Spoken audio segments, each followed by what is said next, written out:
Hello students, how are you all? I hope you all are fine.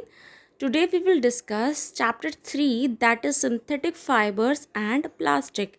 इस chapter के अंदर हम synthetic fibres को डिस्कस करेंगे जो कि मैन मेड फाइबर्स होते हैं या फिर केमिकल से बने हुए फाइबर्स होते हैं और हम प्लास्टिक को देखेंगे कि कैसे प्लास्टिक का फॉर्मेशन होता है. Okay, now let's start the chapter.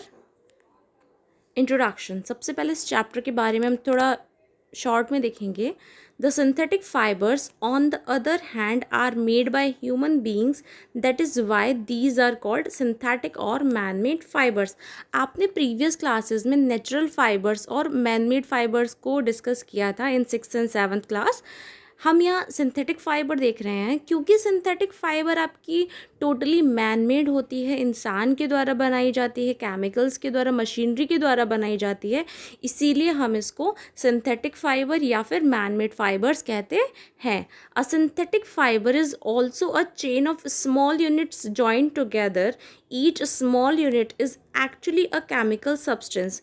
क्योंकि ये जो सिंथेटिक फाइबर है आपका, ये बहुत ज़्यादा छोटे छोटे यूनिट्स को मिलाकर बना है. लाइक आप जब इतनी बड़ी बड़ी मील्स देख रहे हो, इतने बड़े बड़े मशीन्स देख रहे हो, तो ऐसा नहीं है ना कि सब कुछ एकदम से हो गया. नहीं, कहीं से कोई कच्चा माल आया, कहीं से कोई रॉ मटेरियल आया, कहीं से कोई मशीन आई, तो बहुत सारी छोटी छोटी यूनिट्स ने आपस में मिलकर इसका निर्माण किया. ओके, और एक्चुअल में तो सब कुछ जितने भी केमिकल्स इसमें मिल रहे हैं, काफ़ी टाइप के केमिकल हैं, बहुत एक केमिकल चेन इसमें जो फॉर्म हो रही है, वो सब भी एक तरह से बहुत छोटे छोटे पार्ट, और या कह लो कि सिंथेटिक फाइबर का एक छोटा पार्ट है. Okay, many such small unit combine to form a large single unit called polymer. और ये केमिकल सब्सटेंसेस की छोटी छोटी यूनिट ही आपस में कंबाइंड होकर एक लार्ज यूनिट बनाती हैं जिसको हम पॉलीमर कहते हैं. ठीक है, now next, types of synthetic fibre. आपका सिंथेटिक फाइबर यहाँ पर 3 टाइप्स का दे रखा है आपकी क्लास में. First is rayon, second nylon and third is polyester and acrilan. अब हम डिस्कस करेंगे कि रेयॉन फाइबर कैसा होता है. ठीक है, रेयॉन एक सिंथेटिक फाइबर है, मैन मेड फाइबर है. Fabric obtained from silk fibre was very costly but it's beautiful texture fascinated everybody. यानी कि जो ये रेयॉन फाइबर है, it is very costly because ये सिल्क फाइबर का बना हुआ होता है, ये सिल्क से निकल के आता है, लेकिन जो इसका टेक्सचर होता है वो हर किसी को बहुत पसंद आता है. Attempts were made to make silk artificially toward the end of the 19th century. ये 19th सेंचुरी से बन रहा है, यानी कि ये जो सिल्क आर्टिफिशियली इंसान बना रहा है, इसका जो यूज़ कर रहा है वो 19th सेंचुरी से कर रहा है. Scientist were successful in obtaining a fibre having property similar to that of silk. लेकिन जो हमारे साइंटिस्ट हैं, इनको 19th सेंचुरी में सक्सेसफुलनेस मिली या सफलता मिली कि इन्होंने सिल्क के जैसा ही, बिकॉज सिल्क आपका क्या है, सिल्क आपका है नेचुरल फाइबर, बट रेयॉन आपका सिंथेटिक फाइबर है. तो जो ये रेयॉन है ये सेम एज सिल्क की प्रॉपर्टीज़ की हैं इसके अंदर. तो जो साइंटिस्ट को सफलता मिली रेयॉन को बनाने में, जो कि सिल्क के जैसा है, वो उन्हें 19th सेंचुरी में मिली और इसके अंदर सेम सिल्क की क्वालिटीज़ हैं. Okay, now types of synthetic fibre में हम रेयॉन ही देख रहे थे.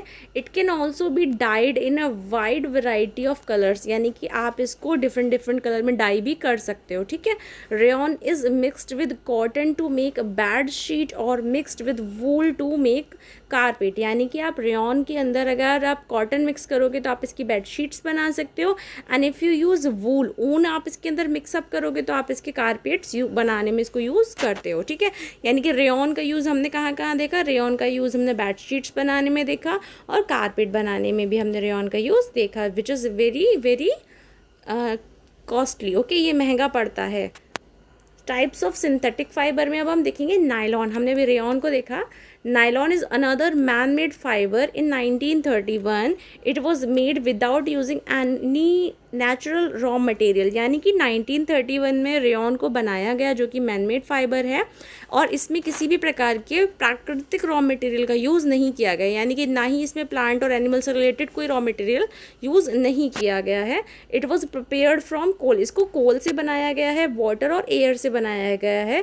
It was the first fully synthetic fibre, ये पहला फुली सिंथेटिक है, यानी कि इसमें सिर्फ केमिकल्स हैं, इसमें कोई भी नेचुरल फाइबर यूज़ नहीं किया गया है. Okay, nylon is another made fibre. Nylon fibre is strong, elastic and light. Nylon fibre जो होता है आपका ये बहुत मजबूत होता है, इलास्टिक जैसा, जैसे खिंचा हुआ सा होता है ना वैसा होता है, और बहुत हल्का होता है. It was lustrous and easy to wash, ये मतलब ये धोने में बहुत आसान होता है, जैसे आपके सॉक्स होते हैं. ठीक है, आपके सॉक्स कैसे होते हैं, आसानी से स्ट्रेचेबल होते हैं ना. आपका जो आपके टूथब्रश का ये प्लास्टिक का वाला होता है, ये भी आप ब्रश भी अपने हिला सकते हो. ठीक है, इसलिए तो ये भी आपके स्ट्रेचेबल होते हैं, इलास्टिक्स वाले होते हैं, तो आप इन्हें ईजिली वॉश कर सकते हो सॉक्स वगैरह को, है ना. So it become very popular for making clothes. We use many artificial made from nylon such as socks, ropes, stands, toothbrushes, car seat, belts, sleeping bags and certain things and curtain etc. यानी कि आप nylon से अपने socks बना सकते हो. Nylon से क्या क्या बना है, और आपका आपकी रस्सी बनी है, टेंट बना है, टूथब्रश बना है, आपके जो कार सीट का बेल्ट होता है वो बना हुआ है, स्लीपिंग बैग्स बने हुए हैं. ठीक है, और कर्टेन, आपके जो पर्दे होते हैं वो भी नायलॉन के बने होते हैं. Okay, now homework time. Define nylon. What is nylon, आपको डिफाइन करना है. What are natural fibres, what is fabric, and name the type of synthetic fibre. Synthetic fibre आपका कितने कितने टाइप का है, आपकी क्लास में कितना दिया, आपको वो डिफाइन करना है, उसके नेम्स बताने हैं. Okay, I hope you like the class.